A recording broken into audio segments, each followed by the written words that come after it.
I want to talk about fatherless daughters. I was raised by a wonderful man who loved my mom so much that he adopted me. But in the process of adopting me, my biological father had to agree to give up his parental rights. He did. Now, I did not learn about my biological father, I think, until I was like 8 years old.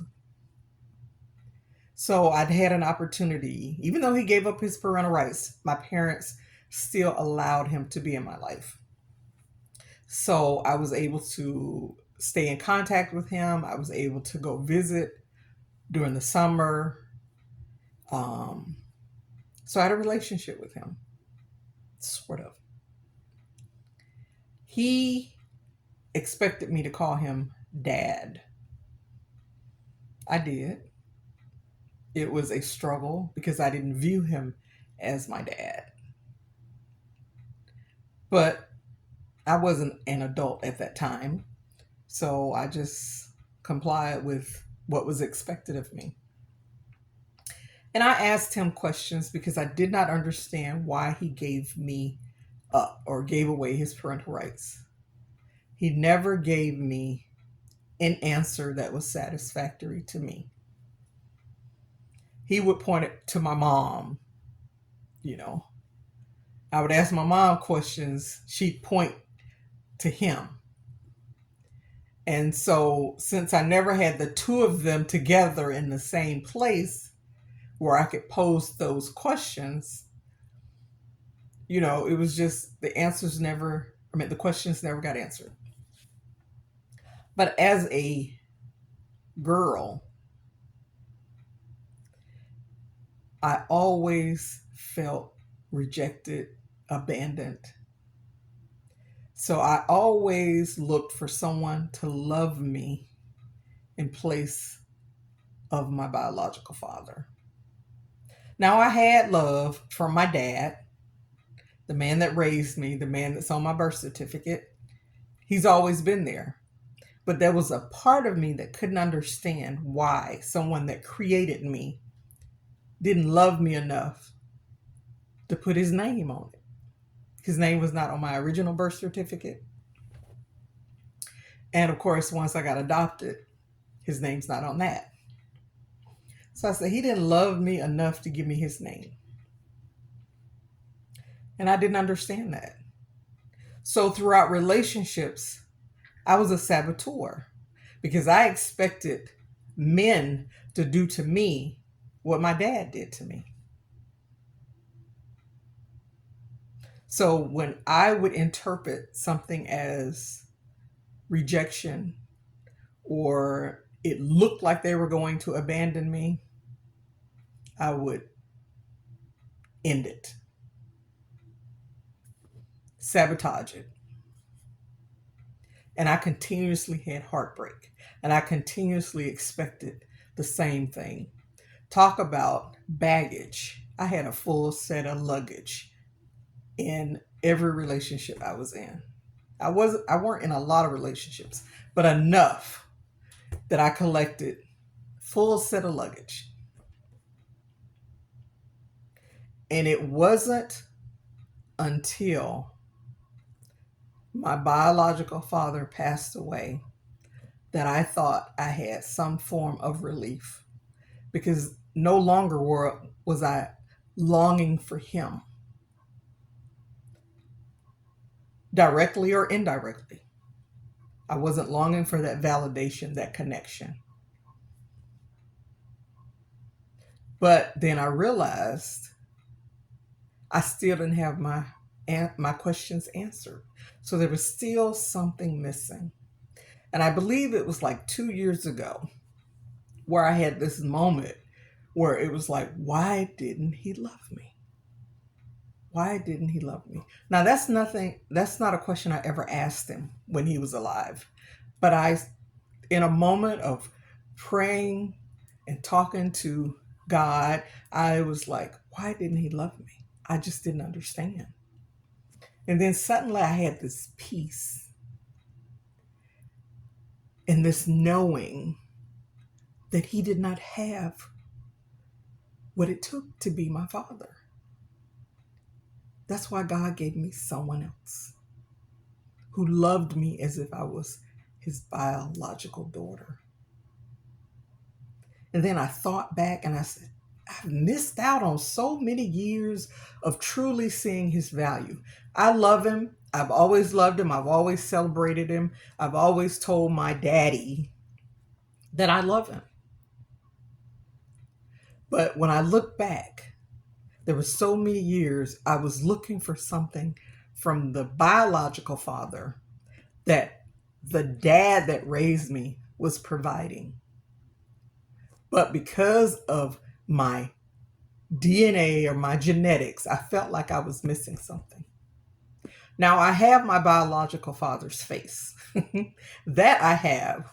So that was the other thing. It's like, I don't look like my mom. I don't look like my dad. I don't look like my two brothers. Who do I look like? I look like my biological father. Of course, always is the case. But it was during that moment with God that I realized that he fulfilled his purpose. He was necessary for my creation, my existence.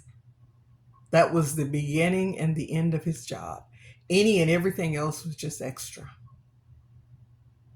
It was divinely appointed that he played a part in my creation. And that's it. That's it. And one thing, when I had that moment, I reflected back on times when I would go visit, and I realized my half siblings, I do have half siblings, they didn't get any more than I did, and they were in the house with them. So I was like, even if he hadn't given up his parental rights, the relationship would have been the same as it was. I would have just had his name, possibly. So for so many years, I felt emotionally fatherless when I had all I needed right in front of me. So sometimes we're looking for what we think we need in someone who's biologically related to us. It doesn't always come that way. It just doesn't. Sometimes it comes in mentors. Sometimes it comes in religious leaders, educators, uh, father or of a dear close friend. It doesn't always come from your biological father. Now, there are so many videos I see with fathers and daughters, and I just love it. I love it. And then now I think when I see those videos, I wonder how it was with me and my dad when I was that age. And sometimes I ask him questions. He's 83. He don't remember a whole lot specific moments. He remember certain moments, but he don't remember everything. So, I try. But now I think about him when I look at those videos. I no longer long and wonder if that's what it would have been like with my biological father. He served his purpose. It took him and my mom to make me. His job is done. The man that married my mom, that raised me, is my dad.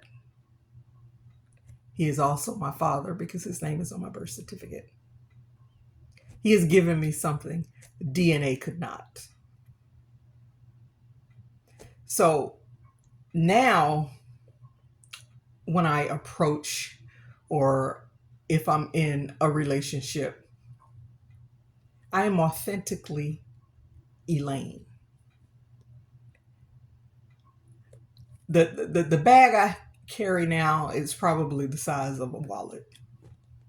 And that's just things I've picked up from being a woman of a certain age.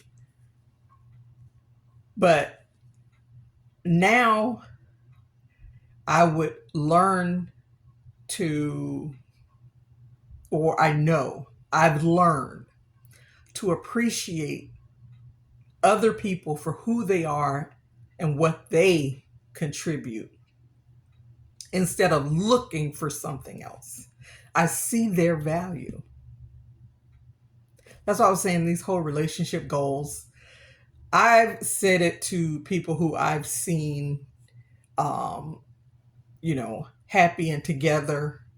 But even when I say it, I'm talking about that snapshot that I witness. I don't know what goes on behind closed doors. But my approach now, when it comes to relationships, is what works for us. And I'm available. I'm vulnerable. I'm authentic. And I'm not looking for my biological father in anyone because he has fulfilled his purpose. And I celebrate the man that raised me and loved me and called me his daughter. And I don't look for anybody else to give me what he provides to me. And once I made peace within myself, I freed myself. So now when I think about my biological fathers, there's no questions. I tried to remember moments. And my memories are more like snapshots, pictures. So versus like movies where there's action. So when I think about him, I think about certain things about him that was just unique and that was just fun. And that way I can remember him fondly versus thinking about him not being there. So, fatherless is truly a state of mind, it's a state of being. You can choose to be a fatherless daughter, or you can just choose to be yourself and celebrate the male role model in your life that has stepped up. Even if it's in just one area, if he stepped up and provided that fathering to you, celebrate that. You got this.